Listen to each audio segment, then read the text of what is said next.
Shalom untuk kita semua yang sudah hadir di ruang Zoom malam ini. Puji Tuhan, saya bersyukur kepada Tuhan karena malam ini saya benar-benar merasakan akan hadirat Tuhan dalam pujian dan penyembahan. Ada sukacita yang saya boleh alami ketika pujian dan penyembahan di mana hadirat Tuhan itu benar-benar nyata. Ada api yang membakar semangat gairah untuk menyembah Tuhan. Dan puji Tuhan, kesaksian yang saya sampaikan mungkin di minggu yang baru lewat, mana, Tuhan itu sungguh luar biasa. Sebenarnya saya tidak mau untuk menceritakan kepada siapa-siapa, tapi hal ini membuat saya, mendorong saya untuk membagi kesaksian, sekalipun mungkin dari pandangan kita itu merupakan hal yang kecil, tetapi ketika kita mempraktikkan iman kita dan kita melihat ada kuasa Tuhan yang dinyatakan, ada mujizat Tuhan yang terjadi, maka sekecil apapun yang kita alami, kita harus saksikan untuk menceritakan kebaikan Tuhan, kedahsyatan Tuhan. Puji Tuhan, di minggu kemarin saya mengalami masa-masa di mana saya boleh ada di dalam perjalanan seperti di padang gurun, dan yang utama saya bukan hanya berpikir tentang soal dan makan, tetapi sesuai dengan apa yang menjadi kerinduan saya untuk selalu ada di dalam persekutuan ibadah, hingga kalau ada di ibadah melalui Zoom, tentunya ada hal yang kita sangat perlukan. Jadi ketika paket data saya sudah menipis bahkan habis, saya hanya mengambil satu tindakan iman.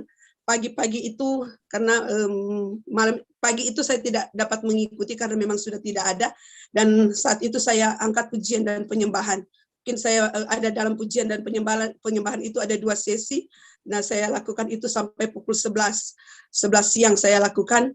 Dan saya hanya berkata, saya tidak meminta Tuhan berikan saya uang untuk saya membelikan paket data atau apa, tidak. Tetapi saya hanya memuji Tuhan, menyembah Tuhan, dan saya merasakan hadirat Tuhan. Dan saya hanya berkata bahwa segala kerinduan dalam hati saya, Tuhan itu yang tahu, Tuhan yang menilik semuanya. Dan Tuhan yang tahu apa yang menjadi kebutuhan saya yang utama. Dan puji Tuhan, dahsyat dan luar biasa. Di siangnya itu mungkin masuk pemberitahuan itu, tanya nomor HP saya, mau membagi berkat lewat paket data, puji Tuhan, tapi saya nanti baca mungkin itu kira-kira pukul 2 kalau saya tidak salah ingat. Dan saya bersyukur kepada Tuhan, dan ya mungkin kalau saya mempergunakan ini sebulan ini yang mencukupi. Dan puji Tuhan, tadi sore juga saya menerima, Tuhan itu tahu bahwa ketika hati kita mau lebih lagi untuk melakukan dalam pelayanan pekerjaan Tuhan, Tuhan itu mempersiapkan segala sesuatu. Tadi saat sudah waktu untuk masuk di ibadah pada sore hari ini, malam waktu kami di Manado, memang keadaan sepertinya saya berpikir secara manusia tidak akan memungkinkan, karena hujan yang lebat, angin, petir, kilat, terus listrik padam. Tapi saya selalu diingatkan Tuhan, pakai otoritas yang Tuhan kasih. Dan puji Tuhan, saat itu saya ambil tindakan, saya sudah bersiap dan saya sudah ada di tempat di posisi ini, dan saya berdoa di hadapan Tuhan dan saya perkatakan, saya pakai otoritas kuasa yang Tuhan sudah taruh. Saya katakan engkau hujan beralih ke laut, engkau guntur berhenti, petir kilat berhenti, dan saya minta listrik penerangan jadi. Dan puji Tuhan, itu tidak begitu lama, itu mungkin ada 5 atau sampai 10 menit itu semua jadi. Hujan berhenti, guntur tidak ada lagi, kilat juga tidak ada, dan lampu boleh nyala. Puji Tuhan, saya boleh mengalami sekali masuk, saya terpental, saya hanya berkata di dalam nama Yesus, jaringan-jaringan yang mengganggu, menghalangi saya untuk ada di hadirat Tuhan, saya katakan pulih di dalam nama Yesus. Dan puji Tuhan, semuanya jadi. Kuasa yang Tuhan beri dalam kehidupan kita sebagai anak-anak Tuhan itu adalah kuasa yang dahsyat dan luar biasa. Tinggal kita mempraktikkan dan mendemonstrasikan kuasa Tuhan itu di dalam kehidupan kita. Puji Tuhan, sekiranya kesaksian ini memberkati, memotivasi saudara-saudaraku yang ada di Menara Doa Segala Bangsa. Tuhan Yesus memberkati. Saya dapat pesan Tuhan tuh waktu masuk Menara Jaga di waktu pagi. Jam 11 ya, sebelum jam 11 kita, Tuhan bilang, kan kalau kita masuk Menara Jaga kan kita doa, minta gitu. Tuhan bilang, 1 jam untuk menyembah aku. Terus saya ajak Bu Raula, Bu Lili Lokti sama siapa lagi ya, kita menyembah. Terus kita menyembah-nyembah, terus ada pesan Tuhan buat gembala kita, Pak Hebron tuh. Tuhan bilang, aku memberi panji-panji kemenangan buat menara doa segala bangsa. Tuhan juga memberi panji-panji kemenangan tuh diberi kepada jemaat-jemaatnya juga. Tetapi untuk gembala menara doa segala bangsa, Bapak Rohani kamu, aku memberi 2 panji. Ada di tangan kirinya. Tongkatnya itu jadi emas murni, 70 kali 7 kali dimurnikan. Terus kainnya dari kain lena halus. Terus pinggirannya tuh kan dalamnya putih tuh. Pinggirannya tuh ada emas itu debu emas dari surga ditaburin tuh, dibikin pinggiran tuh. Terus Tuhan bilang setiap itu buat gembala kita yang di menara doa segala bangsa pakai Hebron tuh, ada kiri kanan tuh, tongkatnya tuh besar, udah itu tinggi tuh, benda panjinya juga gede saya lihat tuh. Terus Tuhan bilang jemaat-jemaat menara doa segala bangsa juga dikasih panji-panji, tapi agak kecil. Tongkatnya juga dari emas, tapi bukan emas murni. Ada yang dikasih 1 panji, ada yang dikasih 2. Ada tongkatnya dari perak juga. Sesuai dengan perbuatan kita, apa yang kita lakukan, itu Tuhan kasih. Itu terus kita nyembah lagi, Tuhan kasih firman Tuhan, Mazmur 24 ayat tentang Tuhan tanya ayat 3 tuh, siapakah yang boleh naik ke gunung Tuhan? Siapakah yang boleh berdiri di tempatnya yang kudus? Orang yang bersih tangannya, yang murni hatinya, yang tidak menyerahkan dirinya kepada penipuan, yang tidak bersumpah palsu. Tuhan, Amin. Tuhan berkata, kalau kita udah dikasih panji-panji itu, kita tuh mesti naik ke Gunung Kudus Tuhan untuk memuji menyembah Tuhan. Tuhan disenangkan. Saat kita memuji menyembah Tuhan, hati kita mesti tulus, tangan kita mesti bersih, murni di hadapan Tuhan. Kita tidak ada motivasi, kita hanya memuji menyembah Tuhan. Kita tidak memikirkan apa yang kita perlukan, karena Tuhan berkata, apa yang tidak pernah dilihat oleh matamu, tidak didengar oleh telingamu, bahkan tidak timbul di dalam hatimu, aku sudah menyediakan. Amin. Itu Tuhan yang pesan tuh, banyak hal yang Tuhan pesan agar kita di menara doa segala bangsa tuh benar-benar mau memuji menyembah Tuhan. Tuhan kasih kita panji-panji itu untuk tancap, untuk kibarkan di menara doa segala bangsa, di gunung kudusnya Tuhan. Hanya itu yang saya dapat. Terus udahan kita kan itu pada ada orang kita nyembah, Ibu Lola nyembah sampai mau jam 3 ya Bu Maria Stephen masuk tuh. Tuhan terus saya nyembah juga, doa buat generasi Yeremia ya, generasi Yosua, generasi Daniel. Tuhan bilang waktu Tuhan sudah sangat-sangat singkat. Ketekanan Tuhan tuh udah sangat singkat. Itu jam sudah hampir ke jam 12. Terus saya dapat gini, si Bu Maria Stephen, nggak tahu dia ada nggak, dia dapat Roma 14 ayat 11 tuh, tentang kita jangan. Roma 12 ayat 11, Bu. Ya, Ibu bacain tuh, Ibu yang dapatkan. Bentar ya. Roma 12 ayat yang ke-11.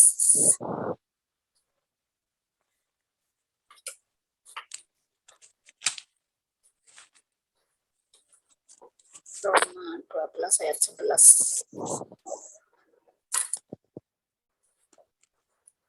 Janganlah hendaknya kerajinanmu kendor, biarlah rohmu menyala-nyala dan layanilah Tuhan. Tuhan bilang saat kedatangan Tuhan Yesus kita didapatkan tetap bekerja, kita tetap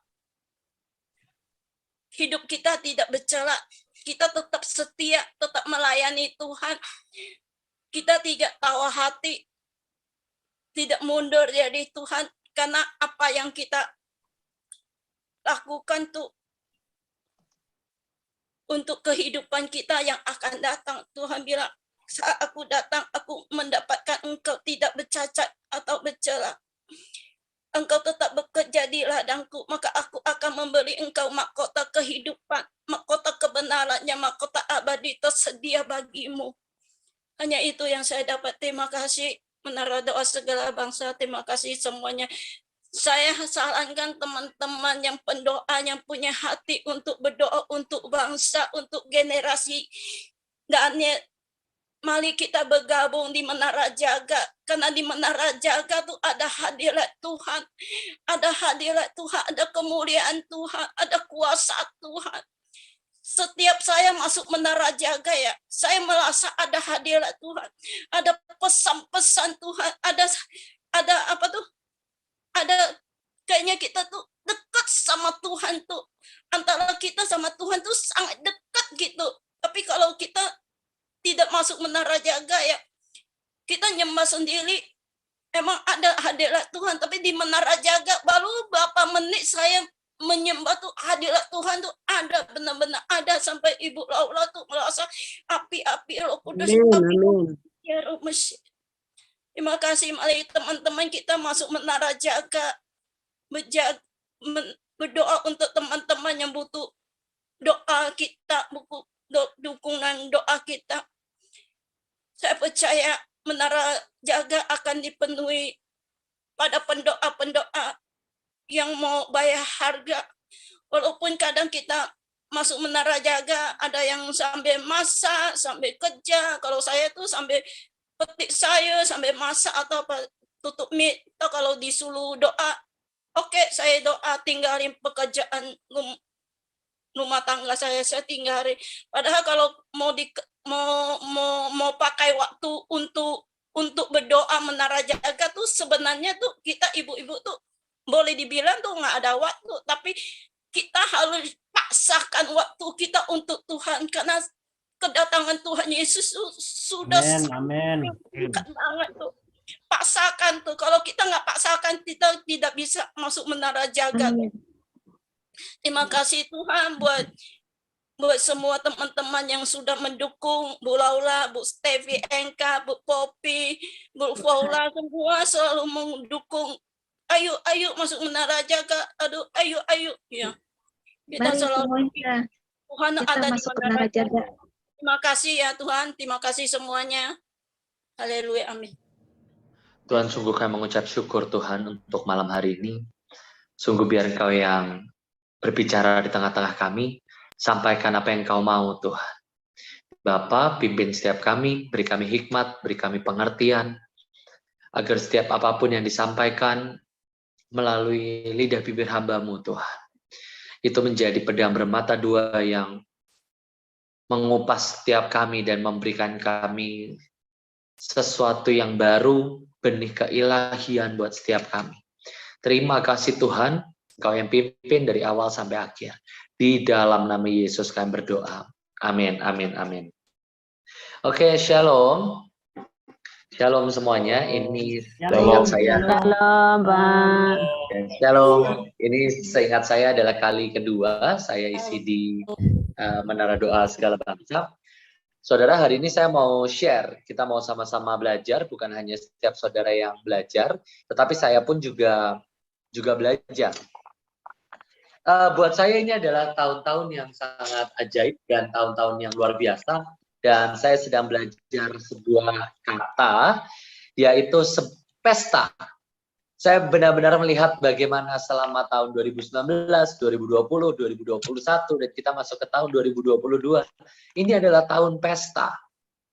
Dan mungkin sebagian orang bertanya bagaimana mungkin di tengah pandemi, di tengah ketidakstabilan ekonomi, di tengah invasi perang dan ancaman mungkin bahkan sampai ke perang dunia ketiga bisa ada pesta. Saudara, saya sungguh melihat bagaimana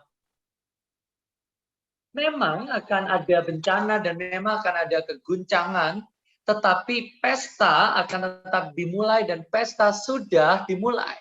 Saya mau ajak kita sama-sama buka di Alkitab. Mari kita baca sama-sama di Ester 1 ayat yang ketiga. Ester 1 ayat yang ketiga. Di Alkitab ditulis pada tahun yang ketiga dalam pemerintahannya, diadakanlah oleh Baginda perjamuan bagi semua pembesar dan pegawainya. Tentara Persia dan Media, kaum bangsawan dan pembesar daerah hadir di hadapan Baginda. Di samping itu Baginda memamerkan kekayaan, kemuliaan kerajaan, dan keindahan kebesaran yang bersemarak berhari-hari lamanya sampai 180 hari.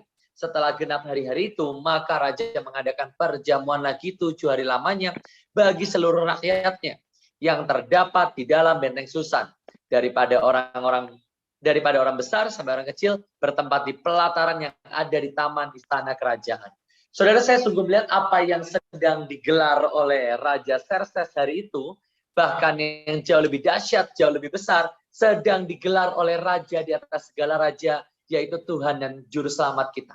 Saya bacakan baru hari ini, siang ini, tim kami yang ada di Papua baru mengirimkan laporan, dan saya akan bacakan buat setiap saudara. Shalom Kojos, saya dipanggilnya Kokoh ya, masih meskipun sudah beranak 2, masih dipanggil Kokoh.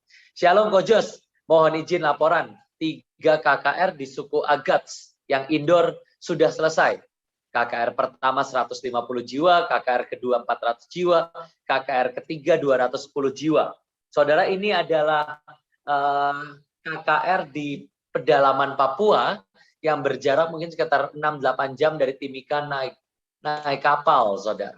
Dan mereka lagi, di sini saya lanjutkan, setelah ini saya dan Anes namanya akan ke Agats untuk menyiapkan seminar dan KKR untuk Kojos. Karena saya akan pergi ke sana. Karena saya bilang, saya nggak mau cuman ngelihat foto-foto kamu pesta. Saya pun mau ikutan pesta, saya bilang seperti itu. Rencana aku mau pergi ke pesisir, dan aku mau menjadikan mereka pasukan. Jadi akan ada tambahan pasukan baru buat pasukan terdahsyat di Papua. Sejauh ini ada 3 gereja yang siap, dan sudah ada yang memberikan tempat untuk kami tinggal di daerah suku terpencil ini. Saudara, saya sungguh melihat bagaimana ini barulah satu dari sekian banyak pesta yang Tuhan gelar. Saudara tahu kemarin di bulan Februari saya berulang tahun, dan tiba-tiba ada seorang rekan yang menurut saya tidak terlalu rohani. Tiba-tiba memberikan saya baju. Bukan 1-2 baju, tetapi 5 bal baju, saudara. 5 bal. 5 bal itu berarti 5 karung besar baju. Dan bukan buat saya pastinya, tetapi untuk saya membuat pasar murah bagi semua staff, bagi semua full-timer, bagi semua anak-anak Tuhan. Dan kami bikin pasar murah, semua baju serba Rp5.000. Dan kami menikmati pestanya Tuhan. Saudara, saya sempat coba hitung-hitung selama sekian tahun ini, yang katanya pandemi, yang katanya resesi, tetapi dalam 1 tahun saja kegerakan anak muda yang Tuhan percayakan buat saya, kami mendapat berkat kalau dihitung-hitung total sampai 4,7 miliar, saudara. Ini baru dalam 1 tahun 2019. Padahal tahun 2020, tahun 2021, tahun 2022 kami melihat sesuatu yang sangat jauh lebih besar. Dan ada 1 unit ini untuk khusus membangun sekolah di Bantar Gebang, tempat pembuangan sampah, mendapat uang 2 miliar, dan sekian lainnya ada yang dapat 11 miliar dan lain sebagainya. Buat saya, Tuhan, bagaimana mungkin kami ini yayasan kecil yang bekerja untuk orang miskin, di tengah pandemi, di tengah resesi, kami bisa makan king crab dan kami bisa makan lobster yang sangat besar. Dan sekali lagi Tuhan berkata, inilah pesta. Inilah pesta. Kami bulan Januari lalu kami sempat membuat pesta untuk staf, untuk orang-orang yang membutuhkan dan lain sebagainya. Dan datang mungkin total kalau dihitung-hitung mungkin sampai jumlahnya miliar, saudara, rupiah. Itu scallop, itu wagyu, itu semua yang terbaik Tuhan berikan. Saya hanya berkata, Tuhan, bagaimana mungkin kami ini bisa menikmati, dan Tuhan katakan, itulah masa pesta. Mari kita belajar di Alkitab. Kalau saya kesaksian terus, wah terlalu dahsyat, saudara, terlalu ajaib. Saya sempat tanya kepada satu orang, gimana selama pandemi? Jos, saya ini bingung, kok kata orang pandemi, tapi saya dapat mobil baru, handphone baru, istri saya malah naik jabatan, ada orang ngasihin saya uang dolar, uang rupiah, ngasihin saya kasur yang baru. Katanya pandemi, dia bilang. Ini full timer. Full timer yang mungkin, oh kalau Pak Joshua mungkin semua kenal. Kalau ini pendoa syafaat, seperti tadi Bapak Ibu yang kesaksian, siapa yang bisa mengajak pesta? Hei, jangan salah. Tuhan punya pesta yang terbaik untuk engkau. Amin. Amin. Apa saja yang terjadi di dalam pesta? Makanan dan minuman yang tak terbatas. Saudara yang masih mepet, tadi saya dengar kesaksiannya, yang kuota mepet pun Tuhan sediakan kuota. Kenapa? Pesta. Di dalam pesta tidak mungkin Tuhan biarkan kuota mepet. Air akan menjadi anggur. Semua cintamu yang sudah jadi air, imanmu yang sudah jadi air, pengharapanmu yang sudah jadi air, Tuhan akan ubahkan menjadi anggur yang terbaik. Saya tadi melihat sekilas dari pendoa-pendoa di tempat ini. Tidak banyak yang masih muda. Saya lihat ada sangat banyak yang sudah berumur. Ada sangat banyak yang mungkin sudah lebih tua dari umur mama saya, orang tua saya mungkin. Tapi saya mau katakan tidak akan pernah engkau kehabisan tenaga. Sebab kata Tuhan, semua air, semua yang kelihatannya sudah habis. Tenagaku habis, anggurku habis. Tuhan katakan, apa yang kamu punya? Oh, kamu punya minyak, itu tidak akan habis. Kamu punya tepung, itu tidak akan habis. Kamu punya air, aku akan ubahkan jadi anggur. Kamu nggak punya apa-apa, aku kirim burung gagak buat memberikan kamu daging. Dan engkau tidak akan pernah kekurangan tenaga, kekurangan iman, kekurangan uang, kekurangan makanan jasmani, makanan rohani. Sebab inilah pestanya Tuhan. Saudara tahu ada satu kebiasaan dari raja-raja zaman dulu yang saya pelajari. Setiap kali pesta, maka orang yang berkenan di hadapan raja akan dipanggil, dan saudara boleh membuka tangan, membuka mulut, semua yang bisa, bajumu mungkin kau kadahkan, dan dia akan menaruh batu-batu permata, emas mungkin menaruh, seberapa mungkin kau bisa bawa, bawalah pokoknya. Dan biasanya orang-orang akan buka mulutnya dan mereka akan terima sebanyak mungkin. Lalu apalagi yang ada di pesta? Kepala musuhmu akan ada di talam. Harta musuh akan diberikan. Dan Haman akan disulahkan. Saudara bisa melihat betapa dahsyatnya pesta. Bukan hanya makanan dan minuman. Tetapi kepala musuhmu akan ada di talam. Hari ini apa yang menjadi musuhmu? Pastinya bukan darah dan daging kita. Pastinya bukan saudara-saudara seiman kita. Pastinya mungkin bukan lawan-lawan bisnis kita. Tapi mungkin yang jadi musuhmu hari ini adalah ancaman untuk perceraian. Atau mungkin yang menjadi musuh adalah sakit penyakit. Mungkin yang menjadi musuh adalah kemandulan bagi cucu atau anak-anak. Tuhan akan menaruh kepala musuhmu di atas talam. Dan harta Haman harus diberikan. Tidak ada lagi yang bisa ditahan. Tidak ada yang boleh lagi. Dan semua harus dikembalikan. Saudara, saya mau share di, seingat saya tahun 2020 atau 2021, saya kurang ingat. Masih pandemi, baru setahun 2 tahun lalu, ada seorang jemaat yang meminjam uang. Dan memang keluarganya saya cukup kenal, saya cukup tahu jemaat ini cukup baik. Dan dia meminjam uang supaya dia bisa naik jabatan. Karena dia kerjaannya sebagai marketing. Dan buat saya, oke, mungkin dia butuh uang, nanti saya pinjamkan, nanti setelah dia naik, saya tarik uangnya, semua selesai. Toh bentuknya seperti simpanan. Jadi saya pikir, oke, semua baik-baik saja. Saya sempat tanya Tuhan, dan saya sebenarnya sangat sejahtera. Mungkin juga sudah campur aduk dengan belas kasihan, sudah campur aduk dengan karena saya kenal orang ini. Singkat cerita, saya pinjamkan uang cukup besar bagi saya. Mungkin bagi beberapa saudara tidak terlalu besar, tapi buat saya cukup besar. Dan singkat cerita, sekian hari, sekian minggu saya tanya, oke, sekarang kamu udah naik jabatan atau belum? Apakah uangnya boleh saya minta kembali? Karena itu jumlahnya cukup besar dan saya pengen taruh di bank mungkin. Dan saudara tahu, sekian minggu kemudian beliau datang dan beliau berkata, maaf kok, saya bohongin Kojos. Saya bersyukur anak ini bisa dengan jujur dia berkata bohongin saya, meskipun ternyata yang jahat adalah bosnya. Tetapi dia sudah tahu kalau sebenarnya ini adalah proyek, bukan proyek ya simpanan atau tabungan bodong, kira-kira seperti itu.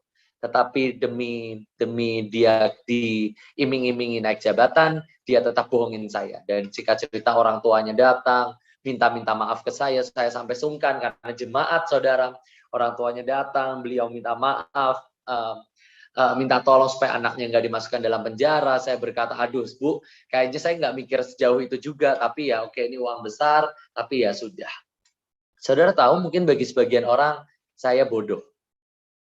Tapi kemudian tiba-tiba berapa bulan kemudian, berapa tahun kemudian, dan tahun 2022 ini, saya nggak ingat apapun, beliau masih jemaat saya, saudara, sampai sekarang. Mungkin orang tua aja setiap kali ketemu saya juga mungkin takut, tapi saya sebenarnya sudah melepaskan pengampunan, tidak ada apapun, ya sudah.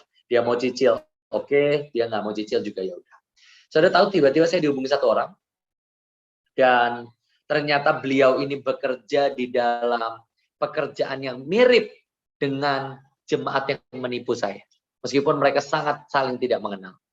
Dan saudara tahu beliau menabur bagi pelayanan 10 kali lipat dari jumlah yang pernah dicuri.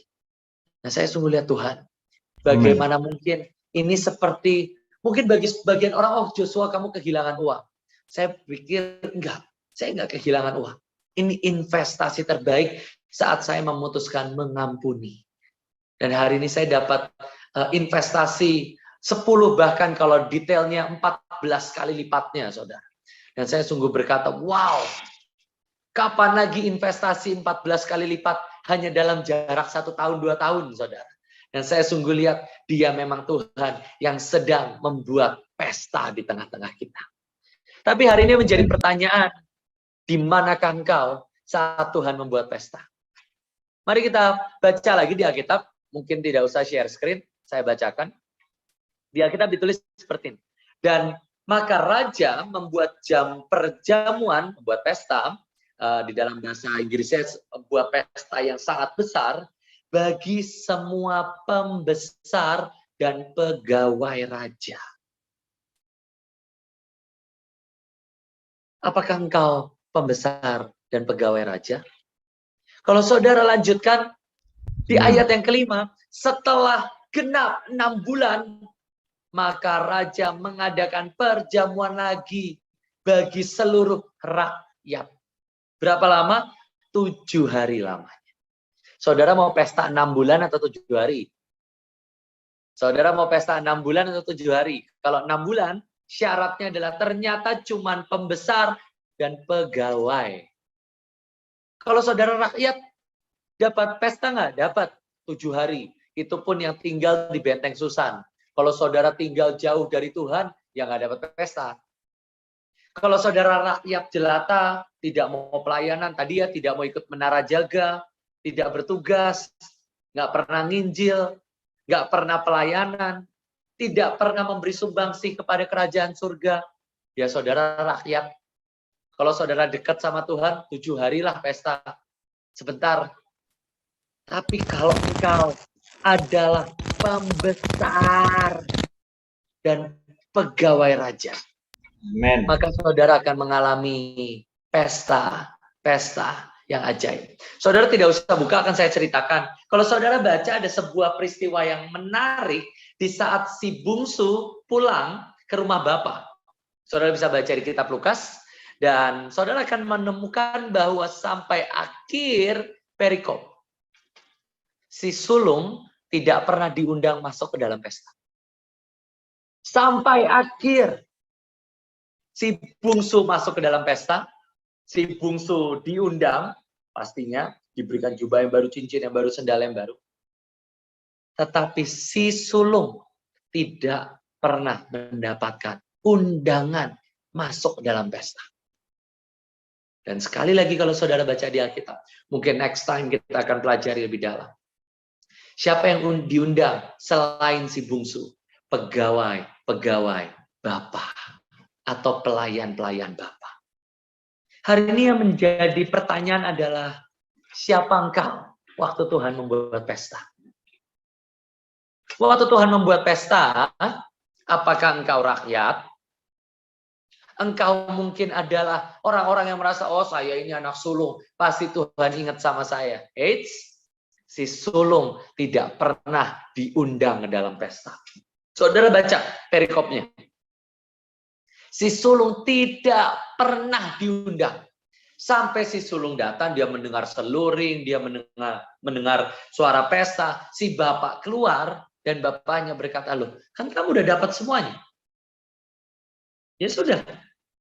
Dan perikopnya selesai. Sampai akhir. Masuk ke dalam pesta pun tidak. Saudara, hari ini, apakah engkau mau menjadi pegawai pesta? Tadi saya lihat di chat, waktu deklarasi ada yang bertanya, apa itu hineni? Ada satu kata di dalam bahasa Ibrani, hineni, bahasa Ibrani, itu adalah satu kata yang sangat dalam arti.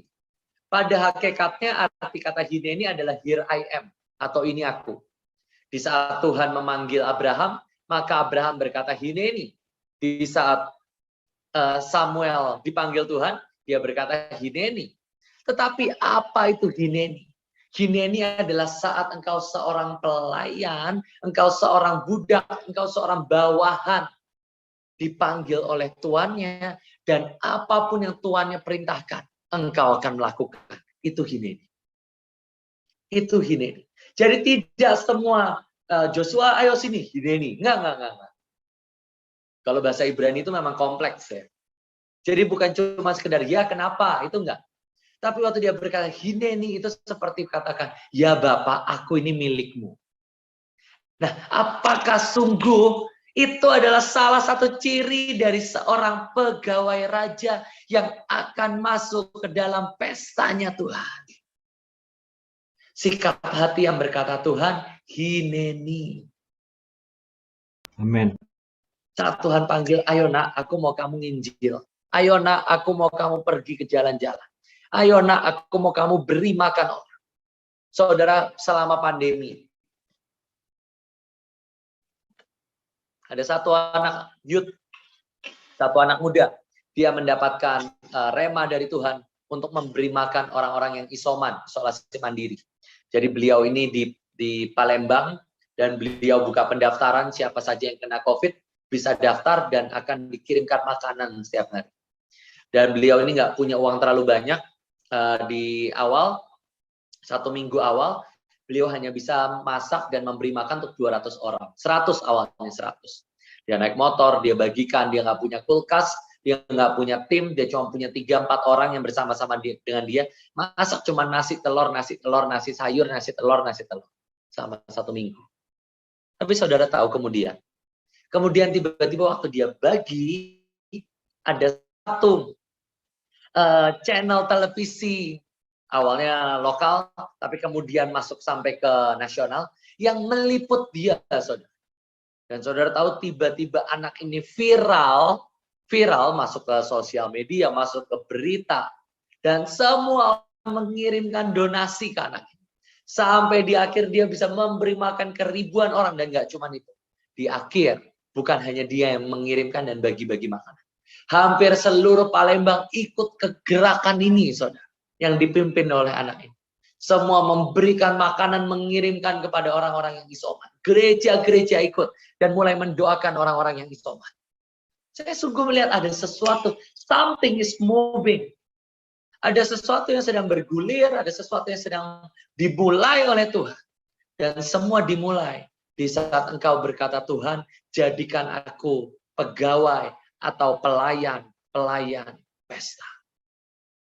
Seberapa engkau submit kepada Tuhan. Seberapa besar dampakmu, seberapa banyak dampak yang engkau berikan kepada orang. Seberapa besar engkau bisa bawa banyak jiwa dan seberapa besar engkau taat kepada Tuhan. Waktu Tuhan meminta engkau untuk doa jam 12 malam tadi di Menara Jaga. Dan tiba-tiba engkau ikut berdoa dan mungkin engkau digerakkan Tuhan untuk mendoakan si A, si B, si C. Ternyata itulah pesta yang Tuhan sediakan untuk. Saudara, saya sungguh melihat bagaimana seringkali, bahasa saya, coincidence, kebetulan, tetapi kita percaya tidak ada yang kebetulan di dalam Tuhan. Dan ketaatan kecil itu membawa kita kepada kemuliaan yang besar. Suatu kali saya ini belajar taat sama Tuhan. Saya cuma berkata, Tuhan cuma bilang gini, kirim anak-anak mudamu pergi ke provinsi-provinsi. Saya cuma berkata, Tuhan, anak-anak ini mana mau sih, mereka ini masih muda, ninggalin keluarga. Singkat cerita sekian, mengajukan diri lah. Dan mereka pergi, mereka jadi terang di sana. Mereka jadi berkat di sana. Dan kemarin saya dapat laporan, ada salah satu anak dikirim di Cirebon, Sion. Dan saya sungguh melihat ajaibnya Tuhan. Dia dengar kami bikin, waktu saya ulang tahun bikin pasar murah, beliau juga kumpulkan. Dan saudara tahu dia punya 20 rumah singgah. 20 anak umur 19 tahun, 18 tahun. Punya 20 rumah singgah. Dia koordinasi dengan gereja-gereja lokal. Dan dia bikin pesta di 20 rumah singgah, saudara. Bikin pesta. Saya sungguh lihat gini, Tuhan. Dimulai dari ketaatan kecil. Tapi saya mau berkata, Tuhan, undang aku ke dalam pesta. Undang aku ke dalam pesta, sebab aku ini hanya pegawai raja. Tuhan suruh saya kirim pasukan, saya kirim pasukan. Tuhan suruh saya kirim orang, saya akan kirim orang. Saya ini hanya pegawai, tapi undang aku masuk. Ada satu kesaksian, tetapi ini kesaksiannya sedikit sedih, saudara. Suatu kali ada satu orang, beliau pelayanan di tempat kami, dan kami tugaskan beliau untuk pergi ke luar kota, luar pulau tepatnya. Dan beliau, di awal beliau pergi, banyak alasan lah, tapi oke, dia menyelesaikan tugasnya sekian bulan. Singkat cerita dia pulang ke sini selama 1 bulan, tidak mau pelayanan dulu, dia mau di rumah dulu, oke. Kami biarkan, jadi selama 1 bulan beliau tetap di rumah, nggak mau pergi pelayanan, nggak mau ikut kebaktian. Buat saya, ya sudahlah, nggak apa-apa. Di akhir dia datang ke saya, dia bilang, Pak, saya sempat kecewa, tapi sekarang saya bertobat. Oke lah, sekarang kamu sudah siap atau belum buat saya utus ke pelayanan selanjutnya? Kita ini hanya pelayan dan pegawai-pegawai raja. Dan orang ini berkata, Pak Joshua, saya kayaknya belum siap. Singkat cerita, besoknya dia membawakan surat sakit dan beralasan, walaupun saya lihat ini sih dari angka-angkanya semua sehat ya, tekanan darah, kolesterol, kayaknya semua masih sehat. Sebenarnya nggak ada alasan buat dia tidak berangkat, tapi saya hanya tanya, Bapak yakin Bapak mau resign? Udah lah, Pak Jos, kalau saya cuma diutus ke luar kota, saya resign. Dan dengan sangat sedih, akhirnya beliau resign. Saudara tahu, di hari dia resign, di hari yang sama, tiba-tiba ada seorang memberkati kami, dan dia bilang, Jos, kamu punya full-timer berapa? Saya mau memberkati semua full-timer. 1 orang dapat sekian juta. Dan saya berkata, aduh Tuhan, baru aja resign orangnya. Tiba-tiba kamu kasihin berkat. Aduh, terus Bapak yang itu gimana Tuhan? Baru aja resign. Dan saya pikir gini, betapa mudahnya kita ini melewati pesta Tuhan. Di saat Tuhan mau bikin pesta, kita seperti Ratu Wasti yang membuat pesta kita sendiri. Pesta dengan kemarahan, pesta dengan perjinahan, pesta dengan pemberontakan. Dan ujungnya kita kehilangan berkat Tuhan. Tapi yang kedua, kalau saudara baca di Alkitab, di Matius 22, ketika raja itu masuk untuk bertemu dengan tamu-tamu pesta, ia melihat seorang yang tidak berpakaian pesta. Saudara, banyak yang dipanggil, sedikit yang dipilih. Ternyata dari semua pembesar, semua pelayan, semua undangan, tetap ada yang udah masuk, tapi kemudian dikeluarkan dari pesta. Kenapa? Apa yang kamu kenakan hari? Apakah kamu kenakan seperti di Kolose 3, engkau mengenakan belas kasihan, kemurahan, kerendahan hati, kelemah lembutan, kesabaran, ada kasih. Engkau kenakan jubah kemuliaan, jubah kerendahan hati. Engkau kenakan semua jubah ketaatan, jubah pengabdian, jubah penyembahan. Atau engkau hanya memakai jubah kesombongan, jubah kepahitan, dan engkau punya pestamu sendiri. Dan ujungnya engkau dikeluarkan dari pesta. Baru hari ini saya dengar ada satu anak, dan anak ini kepahitan dengan Tuhan. Dan saya tanya, loh kenapa kepahitan? Dia terima semua yang terbaik. Dia terima uang, terima rumah, terima keluarga. Orang ini nggak punya keluarga. Maaf, dia homo. Kami terima dia. Dia AIDS, kami tetap terima dia. Dia masuk penjara, kami keluarkan dia dari penjara. Kami beri pekerjaan. Sekarang kepahitan. Loh, kenapa? Apa yang salah? Ya pokoknya aku kepahitan. Saya nggak mau lagi pelayanan. Saya nggak mau Tuhan-Tuhanan.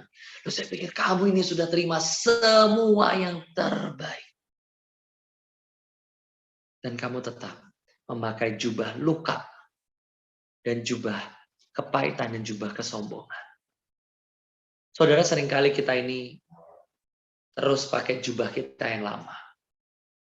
Ada jubah kemarahan kita di situ. Ada jubah kesombongan kita di situ. Maukah engkau menanggalkan jubah yang lama? Dan engkau pakai jubah kemuliaan yang sudah Tuhan sediakan. Saudara, ada satu kata yang ajaib. Dalam bahasa aslinya, kata kenakanlah, jubah pesta, kenakanlah, itu artinya membeli. Membeli. Jadi kita ini kenain ini nggak gratis. Jubah apa? Ketaatan itu nggak gratis. Jubah kasih itu nggak gratis. Jubah pengabdian itu nggak gratis. Itu semua berbayar. Dan kita harus beli dan mendapatkan. Hari ini pertanyaannya sekali lagi adalah, siapkah engkau untuk membeli jubah yang sudah Tuhan sediakan? Mau nggak engkau beli jubah kasih? Dengan cara apa? Saat ada orang yang melukai, engkau balas dengan kasih. Itu jubah kasih. Di saat engkau harus doa malam-malam, saya nggak tahu menara jaga jam berapa ya. Tapi misalnya engkau harus doa jam 1 pagi, 1 subuh. Itulah engkau membeli jubah kesetiaan. Di saat mungkin engkau mau melihat jubah kelimpahan, mungkin engkau beli dengan cara apa? Kamu nabur dari kekurangan. Ujungnya bagaimana? Siapkan engkau untuk engkau membeli jubah yang Tuhan sediakan. Dan di saat engkau memakai jubah pesta itu, engkau bukan hanya menjadi orang-orang rakyat jelata yang menerima pesta cuma 7 hari, tetapi engkau akan menerima pesta Tuhan 6 bulan lamanya. Saudara mau pesta 6 bulan, siapkan baju pesta 6 bulan, saudara. Nggak mungkin dong, saudara pakai baju pesta 3 hari, sisanya kaos, nggak bisa kan? Harus setiap hari punya baju pesta. Saya aja, buat saya ini tahun, saya nggak tahu, mungkin saudara juga ngalamin, ini tahun sangat banyak yang menikah, betul ya? Minimal saya ini, keluarga saya mungkin sudah ada 4 yang menikah dari keluarga inti. Mungkin dari semua kerabat, semua teman, mungkin setiap bulan ada, saudara. Dan saya ini sudah berpikir, aduh, jas yang ini sudah dipakai di nikahan yang ini. Kemeja yang ini sudah, batik yang ini sudah. Waduh, ini udah kekurangan baju pesta. Gimana kalau 6 bulan pesta? Ini baru Raja Persia. Belum raja di atas segala raja. Saya tadi coba hitung-hitung. Raja Xerxes ini punya 127 provinsi. Kalau Tuhan yang mempunyai dunia itu ada 5.200 provinsi. Saudara tinggal hitung saja, kalikan saja. pestanya berapa bulan yang Tuhan sediakan. Tapi saya sungguh melihat, siapkah engkau untuk memiliki baju pesta dan memasuki pesta yang sudah Tuhan sediakan. Jangan pernah berpikir, oh ini tahun resesi, oh ini tahun pandemi, wah Rusia, wah Ukraina, nonton berita setiap hari, nggak ada habisnya, saudara. Waduh ada Omikron, waduh ada, saya nggak tahu seri yang paling baru apa, gabungan Delta Cron atau apapun. Saya itu sampai bingung menonton berita yang mana. Yang satu membela Rusia, yang satu membela Ukraina, yang satu membela NATO, yang satu nakut-nakutin, yang satu bilang minyak goreng mahal. Waduh, ini kok semua nggak ada berita yang benar. Saya cuma mau mendengar berita kebenaran, berita sukacita yang dari Tuhan. Saya sungguh berdoa buat setiap kita. Mari kita sama-sama cari Tuhan. Kerjakan yang Tuhan mau. Kita ini hanya pelayan. Pelayan pesta. Tidak usah takut. Tuhan punya pesta yang terbaik untukmu. Mari kita tutup matamu sebentar. Tuhan, kami mengucap syukur Tuhan. Undang kami masuk ke dalam pesta. Undang kami masuk Tuhan. Undang kami masuk. Kami mau Tuhan. Sungguh kami mau Tuhan. Sungguh kami mau Tuhan. Terima kasih Bapa. Terima kasih Roh Kudus. Bahwa kami masuk. Buat kami punya kekuatan untuk membeli jubah pesta kami. Jubah kerendahan hati, jubah ketaatan, jubah pengabdian, semua jubah yang kami butuhkan. Terima kasih Yesus. Kami mau taat dan masuk dalam pesta-Mu. Di dalam nama Yesus kami berdoa dan mengucap syukur. Haleluya. Amin, amin, amin, amin.